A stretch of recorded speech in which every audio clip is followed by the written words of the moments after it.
Hello everybody, welcome back to the channel. So in today's video, I do want to speak about the current status of The Batman Part 2 and then later speak about whether Matt Reeves The Batman should merge with James Gunn's DCU. Matt Reeves has just confirmed that he is finishing up the script of The Batman Part 2. He has claimed, yeah, we're finishing the script. We're going to be shooting next year. He also spoke about the writing process of the film, and this is what he said. It's very slow. It's wonderful, except for the speed of getting something done. So at the moment, it does seem like The Batman Part 2 is going to be released on October 2026, because if they are going to be shooting next year, most likely they are going to be meeting their expected debut date. Also, there is going to be a standalone Clayface movie that will release in theaters on September 11th, 2026, which will be 1 month before The Batman Part 2 does come out. The project is going to be written by Mike Flanagan and produced by Matt Reeves, who is also making The Batman, and is going to be set in the DCU. Now, I know that it does seem a little weird to have somebody that is currently working on The Batman to be making a project in the DCU, because these are two very different universes and separate universes. So it's unclear if this is considered as a sign that The Batman from Matt Reeves is going to be in the DCU. But based off what we have heard and what we know now, and not building any conspiracies or theories, Clayface is not going to be the villain for The Batman Part 2 just because Matt Reeves is helping making this movie. Matt Reeves is simply just so happens to help James Gunn on other projects. But we will be speaking about whether The Batman should be merging with the DCU later in this video. So as of now, there has been many sources claiming that The Batman Part 2 will reportedly blow away fans who have been waiting for the sequel. Some have said Reeves has been working on the script since late 2022 and that the pieces are finally set to be coming together. There's also been some answers that has been given by James Gunn. He was answering some questions by some fans, and one of the people did ask James Gunn, sorry to question you, but you said you haven't gotten a draft of The Batman Part 2 yet, but Matt Reeves said in an interview 3 months ago he gave big portions of The Batman Part 2 script to DC. What is going on? And James Gunn responded, it seems like you answer your own question. Both of those things are true. So this basically means that yes, Matt Reeves did deliver James Gunn a script, but it was not fully ready. Maybe 80% of the script, the other 20% has not been finished yet. So that is what it means by saying, yes, Matt Reeves' script is not done, but it is like around 80 to 85% there, and that 80 to 85% has been turned in to James Gunn. So as of now, we don't even know who the new villain is going to be for the second project. We have heard of many rumors about Mr. Freeze. There has been various sources mentioning that Matt Reeves has expressed interest in finding a grounded version of Mr. Freeze's story, which could really fit the realistic tone of the Batman universe. Like for example, the flooding of Gotham City at the end of the first film, it did cite as a potential setup for Freeze's icy environment. We can also see the Court of Owls, which is very much a possibility. It did get teased in the Penguins series finale, which is suggesting that they might play a role in the Batman Part 2. And this secret society from Gotham's history does align well with Reeves' vision of exploring deeper corruption within the city. The Court of Owls are exactly that. There's also the theory about Hush being in the movie and maybe being one of the main villains. Keep in mind that there was already like a sign of the Hush in the first film of The Batman. Many might speculate that the Joker could be in the second film, but I don't think that's going to happen. I believe that a lot of people do want to see different villains face up against the Batman. We have already seen the Joker like 2 or 3 times since Heath Ledger's Joker back in 2008. So I don't think that the fans want to see that right now. I believe that the Joker should be taking a break, especially after seeing Joaquin Phoenix and that disaster in the second film. I believe that the Joker is going to be saved for the third movie. He's probably going to be teased again by Barry Keoghan, but not be like a definitive character for the Part 2 project. He's definitely going to be the final villain in the third film in Matt Reeves' universe. Matt Reeves has also given out like some explanation on what this whole story could be about, and he did state that Bruce Wayne will be finding it very hard to be Batman in the second film. He also claimed Batman's out there trying to grapple with the aftermath of everything that has happened, which to some degree he does blame himself for. So it does seem like this approach is going to be very much like how Tobey Maguire's character was in Spider-Man 2, where Peter Parker found it very hard to be Spider-Man because he had personal goals, love interest, he had certain friends, putting them in danger. He no longer wanted to be that type of identity. So we could see the exact same thing happen between Bruce Wayne and the Batman. So since we are talking about the Batman, there's also a little bit of a setup for a season 2 on the Penguin. It has also been claimed that Matt Reeves reveals he's talking to showrunner Laurent Lefranc about doing another season of the Penguin. Because of its huge success and the fact that this project has been well received, of course they're going to want to do it again. And of course the plans have changed, because originally, before this season even debuted, the whole idea was to only have one season and that's it. But because of the good reception, they want to do it all over again and have a fresh new take on the Penguin and continue his story, because it was amazing. I mean, like, really think about it, right? The way that this season did end, it does uplift the Batman 2 project, and it sets up this project in a very good way. Like, we're gonna go into that movie, right, the Batman Part 2, having a lot of beef with the Penguin because of what the Penguin did to Vic, who was like his partner in crime. Now we for sure want to see what happens to the Penguin in the Batman Part 2 because of this series. Also, this season does set up a lot of elements for the Batman Part 2. For example, Bella Real has set up an anti-crime corruption task force. Oz is now the kingpin of Gotham and has political aspirations. And also, Batman now has his eyes on the Penguin. Another one could be Selena and Sophia. They might also get involved. There's going to be that partnership. There's a lot of new elements that we are going to be going into in the next project, and that makes it very, very exciting, right? The world building under Matt Reeves is getting bigger and bigger, which is now going to allow me to go into the next conversation. Should the Batman merge to the DCU? And I believe that yes, I believe that this should happen. Now, I'm not saying that this is going to happen. I don't have any insider information. I'm not saying that this is for sure going to happen. I'm literally just giving out my own opinion. And I do think that yes, this is definitely something that should happen. And let me explain. First of all, James Gunn has already given out multiple statements that this is not going to happen. He did clarify the decision to keep the Batman separate from the main DCU, and not because James Gunn himself wanted this, but because he received feedback by Matt Reeves. Matt Reeves told James Gunn, I don't want my world to collide with yours. And James Gunn only wanted to respect Matt Reeves' decision. So what James Gunn decided to do was, okay, since we can't put Pattinson's Batman into the DCU, we're just going to call this a Elseworlds story and make our own Batman from scratch. So Gunn basically expressed a huge commitment to tell stories in the DCU and telling Elseworlds stories, just so there can be like a department of creative freedom. But here's the thing, right? I want to explain the possibility of this merge happening in the future. Point number one, I think that it makes no sense to have two Batmans in the DCU era. It just doesn't make any sense, because if you release the Batman Part 2 in 2026, around that time, you're also going to be announcing a brand new DCU Batman project. That's going to confuse so many people. And then fast forward to, like, let's say 2028, when the Batman, the Brave and the Bold finally releases. You're going to tell me that we're going to be having that film going on while we still have the Batman Part 3 that is yet to come in a few years? They're still going to be overlapping each other. And so it's going to be causing so much confusion. And I believe that the fan base and maybe the general audience is going to want to just focus on one character, and they're going to be choosing sides, and you don't want that. It's like, let's just say, for example, today, can you imagine if Steve Rogers' Captain America, that is played by Chris Evans, is going to come out with a movie in 2026, and you know that Sam Wilson's Captain America is going to be coming out in 3 months? Do you really think today that will make a lot of sense? Do you not think that we're going to be begging to have one true definitive character? Like, why in the world would we be looking at two Captain Americas? It's just better off to have one and see how they make themselves so unique. Point number two, there is this argument that has came out through the media where people have said, how can you have the Batman from Matt Reeves go into a mystical DCU? It just doesn't make any sense. They cannot coexist. Like, imagine the Batman, seeing how realistic it is, going into Metropolis where everything is much more fantasy. That is where people find it the most trouble. And here's the thing, this is exactly why you should merge these two worlds together, because if you can have a grounded Batman where he's just a pure detective and nothing more, nothing like the Batman that we did see under Zack Snyder. So you get this detective Batman partner up with a godlike figure like Superman, played by David Cornsweet. That is ultimately what's going to make that partnership so special, and what's going to make the Justice League in the end very special. Like, for example, what do you think made the first Avengers film so special in the first place? Is because before that, many of us were questioning, how are you going to have somebody as realistic as Captain America and grounded as Captain America to be sharing the screen with a godlike figure like Thor? How are you going to have them in the same film? Many were questioning, it would not make any sense. Those two worlds cannot collide, but they managed to pull it off. It was a moment in cinema history, and people couldn't even believe that somebody like Captain America, who is just a soldier with enhancements, is partnering up with a godlike figure like Thor, who literally pulls lightning from the sky. And we all couldn't believe how well the Avengers gelled together. That is the whole point of having a cinematic universe, right? We want to be able to explore different corners of the universe. Ultimately, you're seeing different worlds within one universe. And then in the future, eventually it does lead to those worlds colliding, making it a very special moment. James Gunn said something very interesting about the DCU, and he said this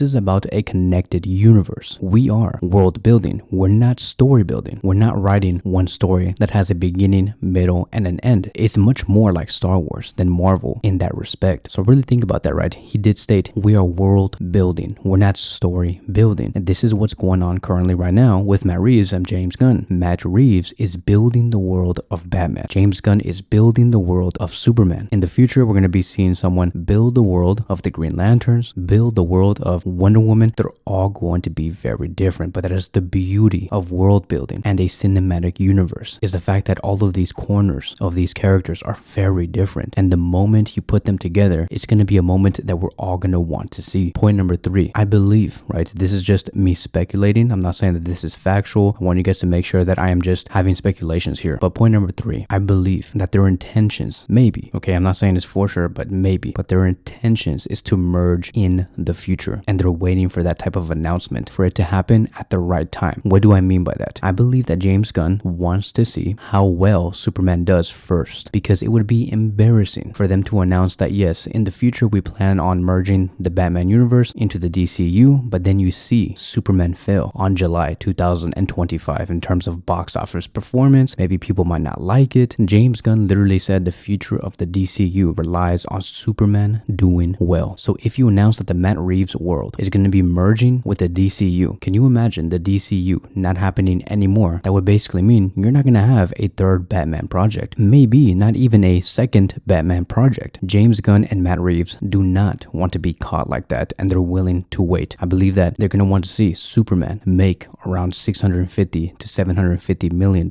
in the box office. It does not need to make $1 billion or like $2 billion. Have it be very profitable at around $650 to $750 million.